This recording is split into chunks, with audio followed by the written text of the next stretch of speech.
Ava Hayes thought the white wireless earbuds his stepdaughter mailed him were nothing more than a thoughtful birthday gift. Simple, modern, practical. The kind of thing you give someone when you don't quite know them well enough to be sentimental, but you still want to seem considerate. 3 days later, those same earbuds sat in the center of a conference room table at Great Lakes Community Bank, positioned like evidence at a crime scene. A police detective stood near the door. A bank investigator flipped through documents with surgical precision, and Megan, his stepdaughter, was being escorted out in front of everyone. Her confidence evaporated, her plan exposed. What began as a 56th birthday surprise had turned into something far darker. A calculated attempt to steal not just Ray's savings, but his entire legal identity through fraudulent guardianship paperwork and covert audio surveillance. This is the story of how one man discovered that his own family had been listening to his every word, quietly collecting fragments of his life to build a case declaring him mentally incompetent, and how he uncovered the truth just in time to stop it. Ray Hayes lived the kind of life most people would describe as ordinary. He lived in Toledo, Ohio, in an aluminum-sided house built sometime in the late 1970s. Nothing fancy, no ambition left unfulfilled. For 22 years, he worked as a facility supervisor at St. Nuns Regional Hospital,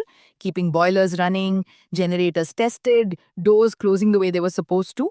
The kind of job nobody noticed unless something went wrong. He liked it that way. His 56th birthday began like any other Tuesday. Elaine, his wife, forgot until nearly noon. She apologized, but the sting lingered longer than he wanted to admit. At this age, you start counting who remembers without reminders. Then, unexpectedly, a small package arrived in the mail. The return address read Megan Keller, his stepdaughter. They had never been especially close, polite, distant, functional. Seeing his name written in her handwriting felt oddly reassuring, like maybe he mattered more than he'd assumed. Inside the box were white, wireless earbuds, neatly packed, along with a handwritten note. Thought these might make work a little easier. Happy birthday, Ray, he smiled. It felt sincere. He brought them to work the next day, slipping them into his ears as he walked the mechanical floors, proud in a quiet way. During lunch, he showed them off to his crew. That's when Dennis noticed. Dennis had been Army Signal Corps years earlier, the kind of guy who instinctively examined electronics instead of admiring them. He picked up one earbud, turned it over slowly, frowned, then picked up the other. His face drained of color. Ray, he said quietly, you need to take these to the police. Ray laughed, assuming it was a joke, but Dennis wasn't smiling. His voice dropped lower. I'm serious. That night, the earbud sat on the kitchen counter, looking perfectly harmless, but Ray couldn't shake the dread crawling up his spine. The Lucas County Police precinct smelled like burnt coffee and old carpet. Detective Harris listened carefully, then took the earbuds into a back room. Minutes passed, then longer. Ray heard faint electronic beeping through the wall. When Harris returned, he brought a tech specialist with him. These have been modified, Harris said. Audio pickup, location tracking, continuous transmission. Ray felt the room tilt. He explained where he'd worn them. At home, in the car, during phone calls with friends, insurance agents, conversations about retirement and finances. Harris told him not to confront anyone. Act normal, he said. But nothing felt normal anymore. That night, Ray couldn't sleep. The next morning, he went into the basement under the excuse of checking the furnace. That's when he found the folder. Too clean, too new. Inside were guardianship templates, power of attorney drafts, capacity evaluation paperwork, and handwritten notes in Megan's unmistakable writing. Dad forgets dates. Confused about finances. Doctor visit soon? This wasn't theft. This was erasure. Nearly 60% of elder financial abuse cases involve family members. Ray was standing in the middle of one. Instead of confronting Megan, Ray decided to observe. He wore the earbuds again, this time deliberately. He planted information, fake confusion, mentions of money. Each time Megan reacted. Texts, calls, questions she shouldn't have known to ask. When Elaine casually mentioned something Megan had heard, Ray knew the truth was undeniable. He documented everything, forwarded it to police, to the bank, built a case of his own. Then came Megan's email. Next steps. She suggested a bank meeting, listed documents for Ray to bring. Documents that would quietly transfer control. Ray forwarded it immediately. At the bank, Megan arrived confident, professional, armored in a blazer and leather folder. She didn't expect Detective Harris or the recorder or the earbuds placed in the center of the table. When Ray's recorded voice played, hesitant, confused, vulnerable, Megan froze. Where did you get that? She demanded. From the device you gave him, Harris replied. Silence swallowed the room. When Megan tried to deny intent, the final email appeared on the table. Once he signs, everything gets easier. He won't even realize what he's losing. That was the moment everything collapsed. Megan was escorted out. Elaine cried quietly. Ray didn't raise his voice once. Weeks later, life resumed. Lawyers, passwords, new documents, old wired earbuds. The house felt lighter. Trust was damaged, but Ray still had himself. He learned something important at 56 years old. Danger doesn't always shout. Sometimes it whispers. Sometimes it comes wrapped in birthday paper with a smile and a note that says happy birthday. And sometimes the most important thing you can do is listen, especially when something feels off.